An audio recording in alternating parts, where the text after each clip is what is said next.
So now we're here for KT. First thing that you want to think about when it comes to KT is maybe you were changing your gear, maybe your buffs are weird, maybe you want to do some stuff that you weren't doing for Saffron, hopefully not wearing your frost resistance, hit a new food buff, whatever. So you're looking to prepare. You're maybe looking to rebuff. Somebody died, right? A couple people went down in our kill. So this ring, this darker colored ring around the center, I don't know what this is, platform, right? Magical circle, is really where you want to be. So there's two nuances to these shapes on the ground. When you stand in the lighter ring in the center, this green thing, you start the fight. You start the KT phase 1 engagement. If you were to stand where these people are, as somebody stands in the center, you're going to aggro all the trash that begins to spawn immediately as we start the fight. And you can't do that because maybe you survive. The trash isn't necessarily completely unkillable if you mega pull, but there's no reason to do it in the first place, right? There's literally no gain. So all the prep work that you want to be doing, all the drinking, all the buffing, all the whatever, needs to happen standing on top of where you can see diamond is. This is the layer. I'm actually a bit away, as I'm being a bad person, but right where when I inched up, I mean, I've got blink, right? So I know what I'm doing. I trust myself for it, right? But these people who are standing off of the darker gray area, if they were to go hard AFK, maybe another yard or two back, they would be potentially body pulling bonus trash. So even if you chose to go AFK and completely dodge the phase 1 of Kel'thuzad, to leech off of your guild, it would be okay from a not ass pull or not create any extra work perspective, as long as you're on this rim, right? You don't want to be closer because you'll have started the fight doing that. You don't want to be further because you'll ass pull trash doing that. So we all go in. We don't ass pull trash because we've done this a few times, but believe me, we ass pulled some trash on a later server. So it really matters. It really fucking matters. You've got some out of combat time here. We work on food buffs. We work on buffs. We meme about buffs. We yell at paladins to work on their pally buffs. So it goes. So then KT starts, or KT phase 1 starts, I should say. So there's a bunch of timers going out for KT. KT is very timer heavy, and you really have to be focusing on which ones you can totally ignore. At this point, all I care about is that phase 1 timer, knowing when they're going to end. The Soul Weavers, sure, I'm going to kill them slowly as they come out. The A-bombs, those are not my job. I ignore them completely. So I'm just focused on that middle one with the life-giving gem. Some thoughts on the setup here. We left the priests in these Prayer of Healing arrangements because there is AoE Frostbolt Volley going out, and they are going to have to AoE heal.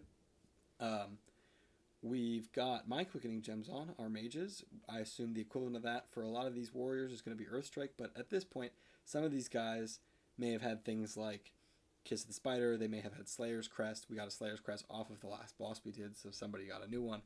On this server, Badge was really tempting because bosses still had armor after applying all debuffs, but I don't think anyone wears Badge here. I think we go mostly Kiss and Slayer's Crest or Mark of the Champion.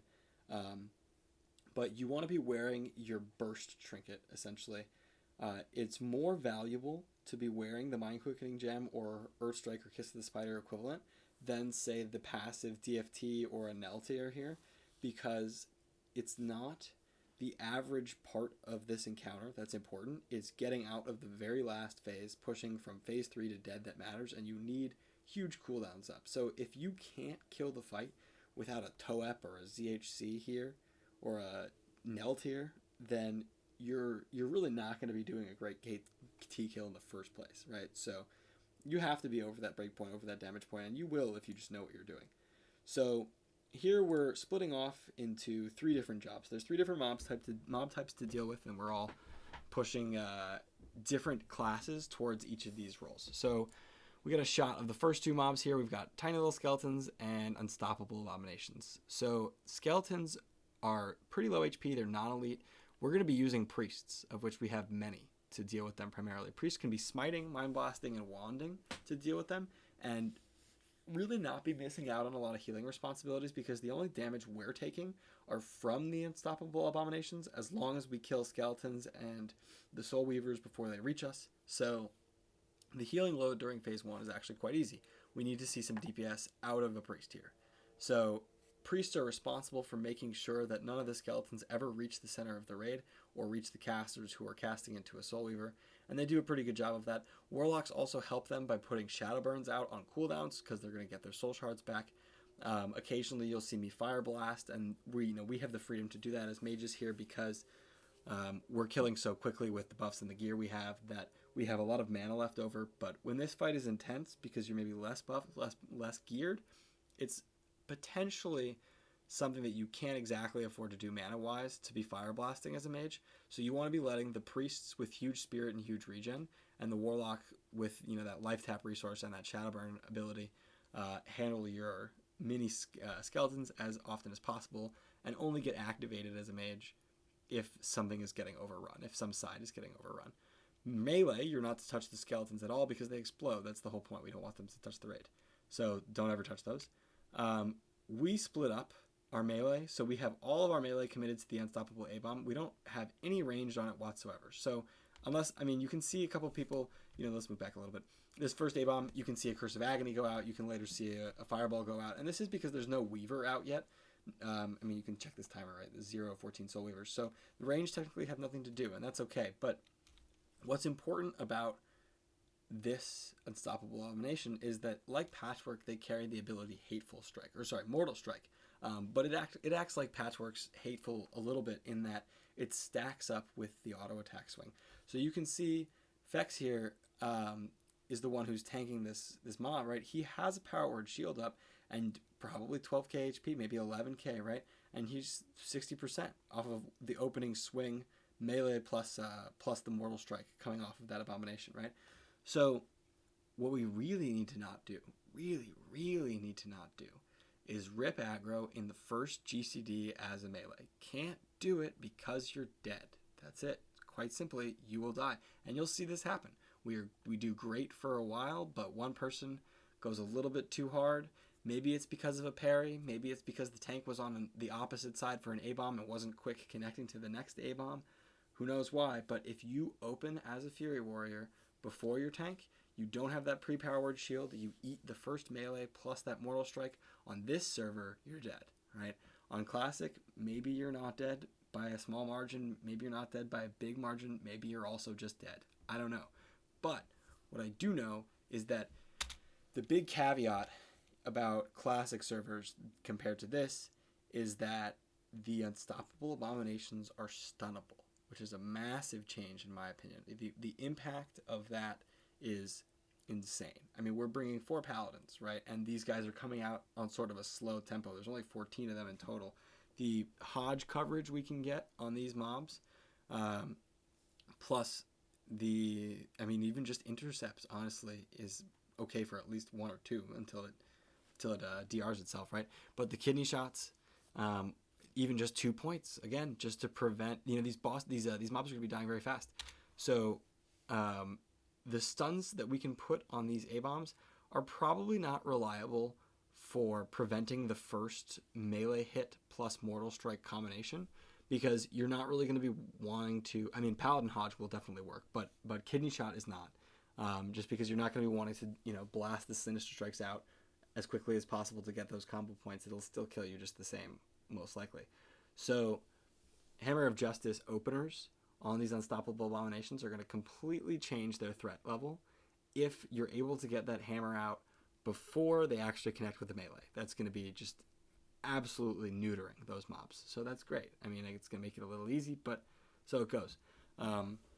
Really focus on those stunts. That's a huge value add for a rogue that we didn't have here on this server that, rogues are going to be able to enjoy on Classic. So definitely make use of it. So A-bombs, you can see now that we've got Weavers to deal with, there's something for the range to do. We don't really be fireballing. We don't scorch it. We don't, probably someone is Curse of Recklessnessing it for the melee, but otherwise the ranged are fucked off the Unstoppable Abominations entirely.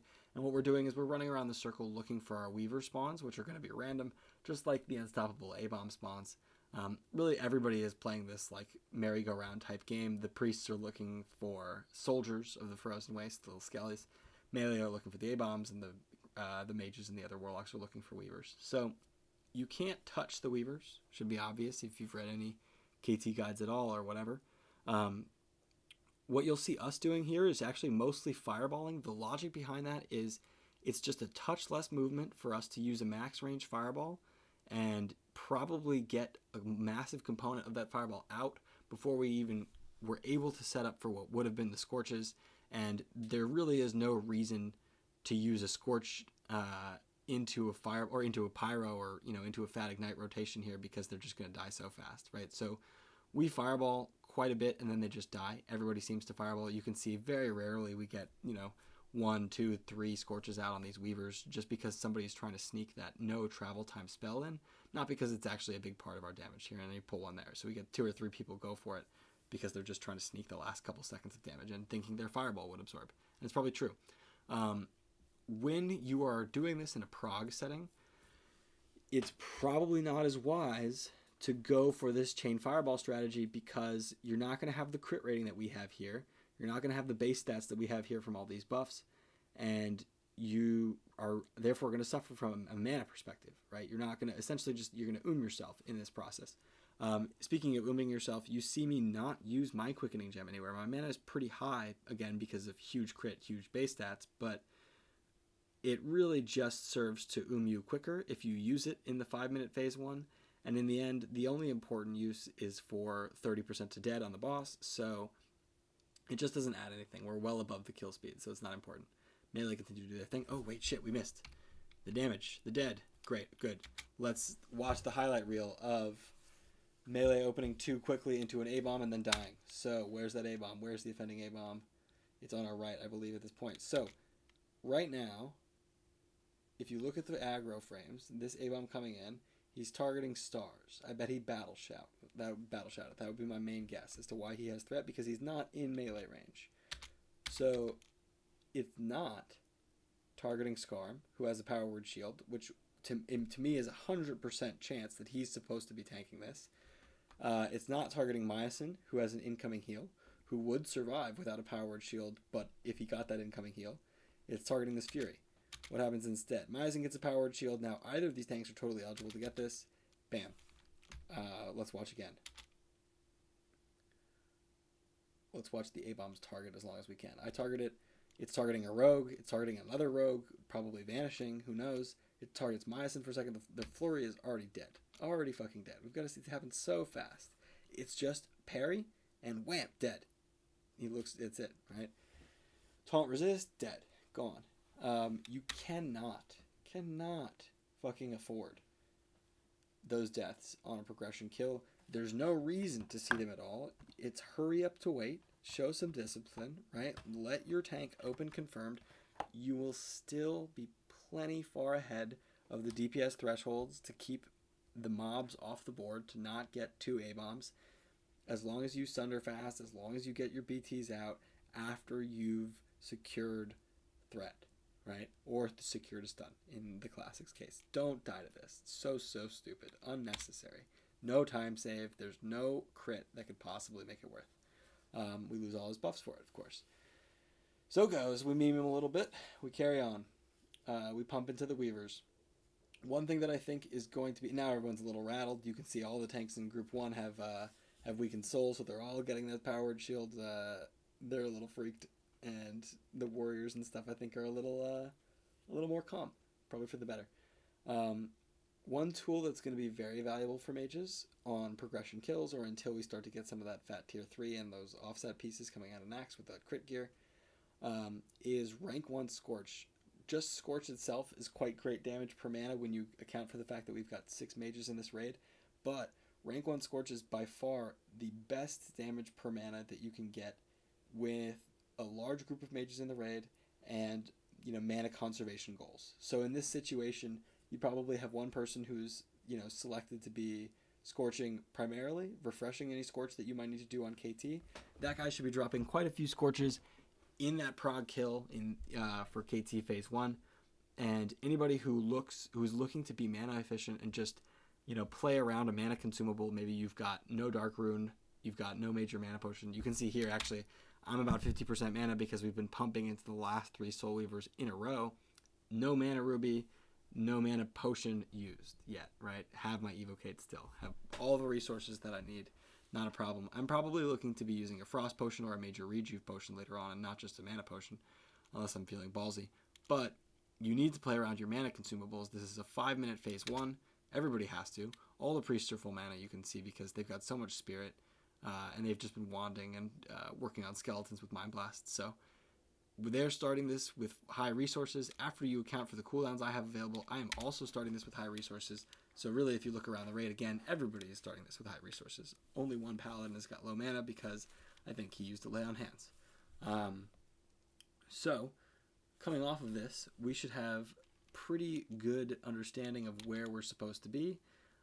However, of course, despite having done it many, many times, this becomes a little bit compressed, and I recognize, holy shit, there's way too many people here. I look for a spot that was definitely supposed to be mine, but some shit has hit the fan, right? New shit has come to light. It's more important that we safely destack ourselves than I get indignant about where the fuck I was supposed to be. So I go find a new place. I probably robbed a couple people of ATS over this move, but I didn't chain anything, so no problem. So now you can see, so this is when everybody essentially finishes hitting all of our arrangements, right? You can kind of see, as my POV changes a little bit, we've got a melee stack here, we've got a melee stack there, we've got a melee stack there, and then another one over there in the back. So that's looking good. We've got the whole room spread out to 8 yards or more, so that's looking good too. And the boss has been up for a little bit. Let's take a look at how long this took. So let's back up. Phase 2, Kel'thuzad incoming. Kel'thuzad active. In 5 seconds, we finished the last, and we are so far ahead of the board that we've killed everything before KT comes out. That's the hallmark of a good phase 1, but it may not be what you experience soon because, as you can tell, we got it like 2 seconds before KT comes out. So most likely you're going to be kiting around a little bit for your first few weeks until you've got DMF at this phase. So here we go. The detonate mana timer is coming out. Was a 20-second timer originally, so we're taking this time. So that detonate mana is the first AoE mechanic that we have to deal with. So that 20 seconds is the time that we have to get into position. And let's see how we do, if we're ever going to expose anybody to any sort of damage. So there's a little under 10 seconds left. We see this problem. I fix it with blink.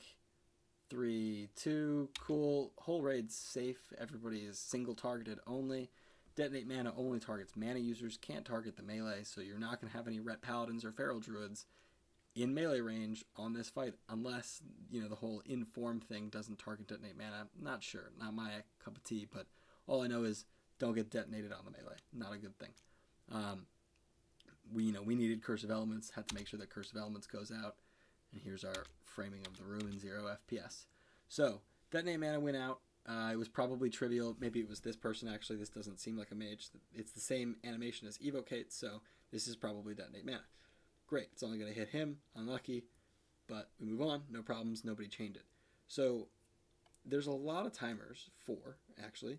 Volley, Frost Blast, Mind Control, and Detonate Mana on KT. But really you want to be defining the fight in terms of how many mind controls you're getting. So actually at its inception, this was a 1-minute timer. So your kill is really quantized around 0, 1, 2, 3, whatever mind controls, right? Even though all these other timers are going to start getting really chaotic and a bunch of shit is going to be layering on top of itself, whatever, you're going to have to be dealing with all these mechanics at once. The mind controls are the most important central controlling theme because you have to stop DPS, you have to convert what would be damage into CCing your people, and now of course the people who would also be doing damage are CC'd as mind controls, right? So the temporary loss in raid DPS is massive, and the threat loss on the boss itself can cause a little bit of chaos. Very, very commonly, if you kept mages going, you would see Ignite ripping aggro and the boss starting to move around, and that gets really bad when it comes to some of these AoE mechanics moving around. So that is not something you want to be looking for. So dealing with this mind control involves stopping DPS, even if only for a small period of time. And the better you are at it, the less time you can stop DPS and react quicker, right? Once you confirm that it's not a tank or that there's still an eligible tank able to pick it up, it is a tauntable boss after the mind control comes out. So you saw a quick, actually, let's move back a little bit. We saw a quick little smash of that Frostbolt timer coming out. There it is. So this blue bar, that's the boss casting Frostbolt. That's going to be the purpose of your melee getting their kicks, making sure this never goes out onto the main tank. On this server, this was an 8k or so Frostbolt. It wasn't necessarily an instant kill for some of these 10k plus HP tanks, but damn, it really hurt. and you really don't want to let this go off. It was almost always a kill. I don't know how much damage it's going to do in Classic. I could see it not being quite as bad, but I don't think there's any incentive to letting it go off. So get those kicks, make it work. Especially if you're a rogue, you know, it's sort of, again, what you're here for. So Frostbolt starts, we kick it nice and fast. Great. Next thing we're looking for is that volley. Now, looking into this volley, first things first, I've got a frost potion. Every single person's going to have a frost potion. Almost sure. Very little reason as to why you wouldn't. What the fuck else were you doing during phase 1, right? No reason. So, here's that kick. Let's watch the first volley go out. These early cooldowns, by the way, all these timers are cooldowns on these abilities, not guaranteed timers. The early ones tend to go out quicker, but you never know. So we can see we wait for this volley a little bit. There it is. So, let's watch the raid frames. A couple people took some damage. 1, 2, 3, 4, 5. 5 or so people didn't use a good bit more actually. 5 or so people didn't use a GFPP. Don't understand why. I mean, what are you saving 5 gold for on this dead server, right? Kind of ridiculous, but so they didn't. In your raids, let's just say, what are you saving fucking gold for? Put it all on the line. This is a KT kill. I really recommend you eat that frost protection potion.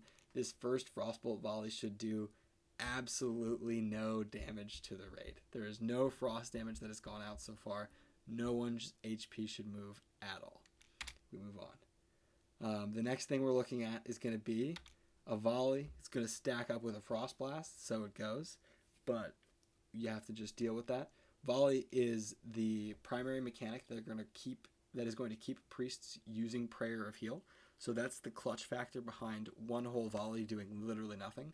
They don't have to Prayer of Heal. They can be focusing on flashing, maybe mind blasting, maybe smiting if you're really pumping, but doing what they need to do outside of committing to their group being under fire, which they are now not.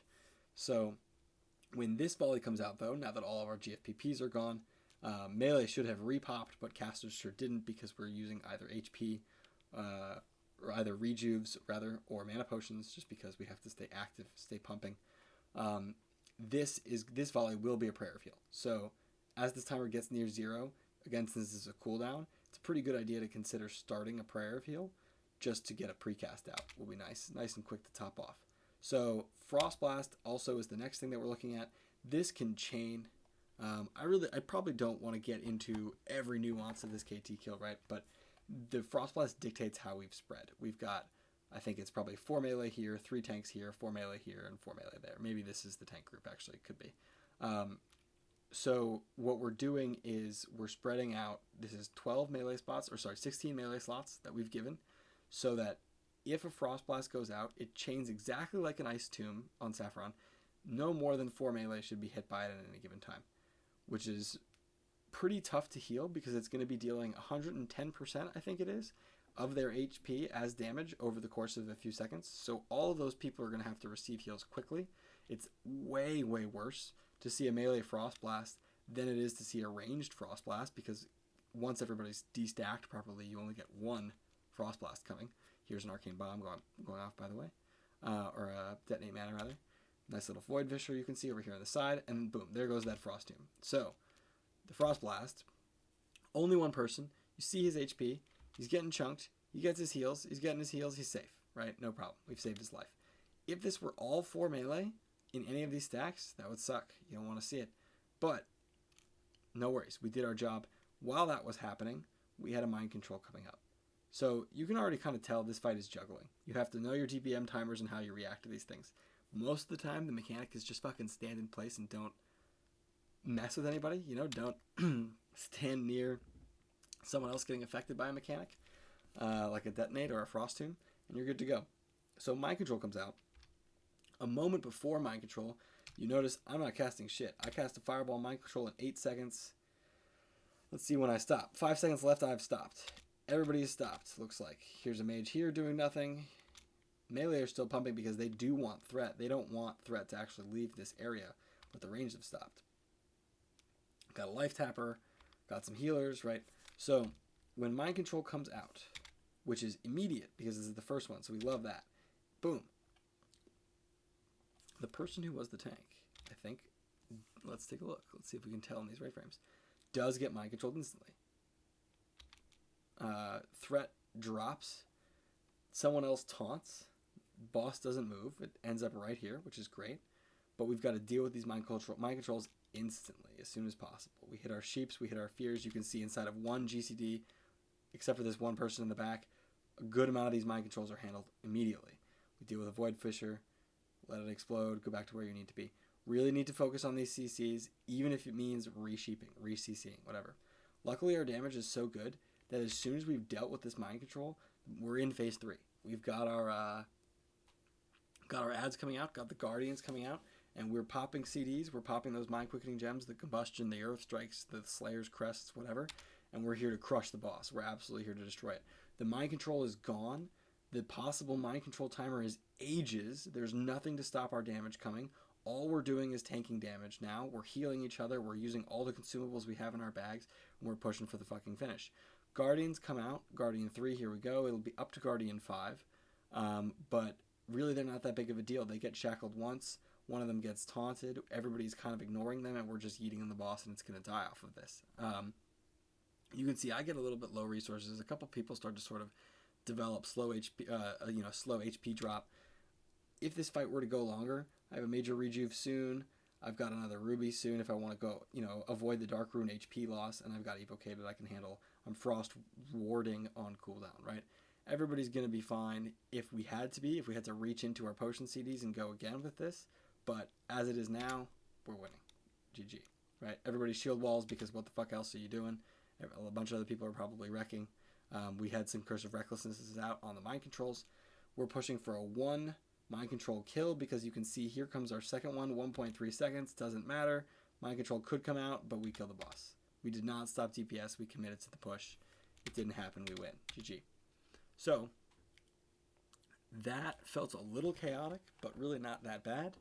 The difference that you will experience, and you can start to see when some of these timers are active, as the fight gets further and further on, and you can tell with the possible is sort of the hint here. Possible Frost Blast, possible mind control. The deeper you get into the fight, the further desynced the CDs are going to be from their cooldown, right? So if the cooldown on mind control is a minute, first one goes out at 1:05, second one might go out at 2 minutes and 5, or it could go out 2:06, 2:08, 2:11, who knows, right? So that combined with the desync from the volley, the desync from the Frost Blast, you're going to see, actually, something we saw earlier, we can jump back to it, so there's a little bit of layering. Frost Blast, no, it was the mind control. Yep.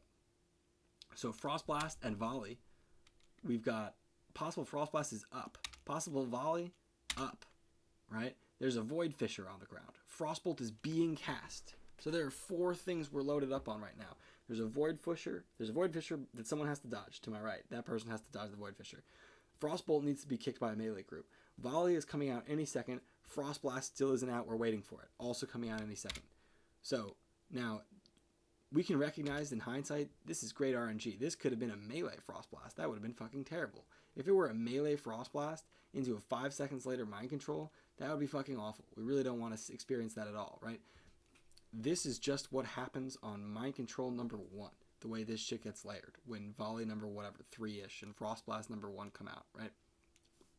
The further you get into this fight, if your DPS is slow, if you're killing on 2 mind, if you eat that second mind control that we barely dodged, which almost surely everyone will until they get to nice fast 60-ish minute Naxxes, if you're eating mind control 3, mind control 4, the chaos that you're going to feel in the fight as some of these abilities are going to sync up on each other, that Frost Blast this time, next time on mind control 2 or 3, it could be a melee.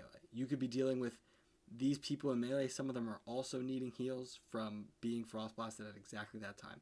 So there's such a massive incentive to killing this as quickly as possible. I know it's a little bit disappointing when the same situation comes up with Saf, where the fight itself is dangerous and the best defense is a good offense. Realistically, you're just not mathematically incentivized to tank these abilities. It's not smart to just rely on potions. The best thing you can rely on is the fucking pump.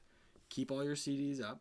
When shit gets scary, as soon as that first mind control goes out, you got to go to the moon. You got to blast, right? We got lucky.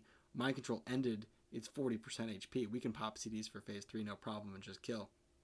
If it's, 60, 70% HP when the first minute goes down for your kill, you've got to be ready to tank out the entire next Mind Control and then drop all your CDs into getting that execute phase. One saving grace as we watch these Guardians run away is that in Classic, it seems there's a couple things. They get bigger and stronger when they change targets. So the shackles are nice if the shackles just work. If they get shackled and then left alone, that's cool. But in Classic, it seems that they're very threat sensitive to stuff from healing and, battle shout and whatever around the room in a way that they weren't on private servers. Maybe for whatever reason, the shackler got aggro on a private server, who knows. But when the PTR mobs, when they left a shackle, or if they weren't shackled for a period of time, they were ping-ponging around across multiple targets. People nearby them healing, they would jump through to the paladin nearby, the druid, the priest, then to the mage, then to the warrior, right? And then to the guy who taunts him, then to the person who shackles him. They're picking up stacks really quickly, actually. And that's not good. We don't actually like that because I think it's a 25 or a 5% increase in damage, whatever, but it stacks quickly. And when they get to a critical mass, you don't want that at all, right? So I think more than a shackle, I'm actually rather confident about this. The mechanic that we're going to be using to deal with these guys is just fucking taunt. That's really it. It's going to be get a warrior out there, get them on these mobs as soon as they come out, pressing the taunt button, and then generating threat. You press taunt before it can ping pong around for some healers. It's not going to gain any stacks. It's going to stay on you at 0 or hopefully 0 preferably, but maybe 1 stack. And it's going to hit you for very, very little as a tank. And it's going to look like, you've got a big train of Anubis-Sath guys. I don't see any reason why we couldn't handle, all 5 of those mobs with 2 tanks. One tank will grab 3, the other tank will grab 2. Most of the time, I think you should be killing before the 5th Guardian comes out if you're pumping. We killed during the 3rd Guardian. But if you do get to that 5th Guardian point, I think it's just walk up to the spawn, press taunt, slap a little threat on it, demo shout, heroic, cleave it, sunder it, whatever, and just kind of backpedal a little bit around the room. If you do need to kite, hunters, you help them out with a wing clip. Mages, I guess you can help them out with like a cone of cold. Is easier than a frostbolt if they walk by you. But what's most important is that those mobs don't change threat. They don't change targets. And I think that the classicism to them is that they're just not going to hit very hard. You don't really see, I wonder, do we actually get to see anybody get punched by one of these guys? You can see a shackled one to the left of me, a shackled one across the room. That guy's targeting somebody now. He's running towards the priest, it looks like. Actually, I think he does actually, yeah, he's running towards Adoramus in Group 8. She does end up dying. I remember watching that. So this guy breaks. No one taunts him. We're too zugged out at this point. He just kills her. He's dead skis. He goes for the next priest. He almost kills her too, or kills him rather. But he's saved by us killing the boss. So, slight mishandling of these ads, actually. That Guardian 3, but the reality of it is we killed so quickly that we didn't really notice. But in this case, it does sort of exemplify how this would have been better if this were a tank. If that were a warrior, obviously it's better for a warrior to have this mob than a priest. But from the jump, if this weren't a shackle that probably broke to one of these guys pressing Whirlwind, or one of these guys pressing Whirlwind, it would have been better if it were a tank pressing taunt, walking away, right? No chance of any of this interaction at all. And then he just keeps it. Doesn't get bigger. It obviously got bigger to be shackled, kill that priest, and then attack this priest. But, I don't think that was a factor of it getting bigger. I think the reality of it is that priests are not meant to be tanking these guardians. They are probably tankable on Classic as a priest, but they're very, very tankable as warriors. So that's what you want to be going for. Obviously, all this, really is couched around doing a shit ton of damage. At the end of the day, this is right on the nose. We know that there's a 60-second mind control timer. This is a 2-minute kill exactly. I have a feeling that's going to turn into a slow kill time by Classic standards. So if 2 minutes is in fact actually slow, and we're seeing anything better than that, a minute and 59 even, that's 1 mind control. So you're committing to, you respect mind control one time, and then after that it doesn't exist. You just use those cooldowns, use that big AQ gear that you've been farming all year long, and blast it to the moon, right? As long as you don't feed, die to something in phase 1, you over aggro on an A-bomb, walk into a fucking skeleton, get yourself killed by a fisher, move somewhere stupid and greedy for uptime and frost blast a bunch of people, any of those things, any of those completely greeded, unnecessary deaths, this fight is actually not that bad. You just need to be able to be in a situation where your auxiliary state is pumping. You can see, like, I'm running around the room in the beginning, I find a little bit of stability, I find some safety, and while I'm up, I'm just mincing out 4K fireballs, right? It's going to be how it needs to go down. The warrior equivalent is they're blasting out those bloodthirsts, they're hitting their heroic strike whirlwinds, whatever, doing their fucking thing, going real hard. KT has low armor, so if you're pushing out big damage as just a default state, and you mentally don't have to pay attention to what it takes to pump, and you can put your focus on avoiding all those potential instant death ways that the fight can get you, then you're good to go. You'll get through this fight no problem. It's just a matter of finding 39 other people who are able to do that, and spreading out properly around the room so that everybody gets their prayer of heals, blah, blah, blah, blah, blah, right? If you approach this fight as you needing to juggle every single moving part, you're going to get overwhelmed. If you break it down in such a way that each player in the raid has only got maybe 2 or 3 mechanics that they care about primarily, I as a mage, I care a lot about polymorphing and mind control, I care a lot about spreading out, and I care a lot about pumping, right? Those are my 3 things. I'm not so concerned about Frost Tomb. I just hope that that's handled for me. I'm not concerned about the Guardians. I hope that that's handled for me. That's somebody else's big 3, right? Boil it down to your big 3. Figure out what the fuck you need to do. Blast your big 3 home. Everybody else does that. Fight will go great. You'll get out of there in under 2 mind controls, and it'll be good to go. Those 3 mind control kills, you're going to watch those on Reddit and shit like that, your friends' Twitch streams and whatever, and they're going to be nasty, and it's going to be a Herculean effort to get through them. So, good for you if you can juggle all the mechanics, not die as you deal with that, but guaranteed the best case scenario is just kill before that happens. So, here's to hoping it works, I guess.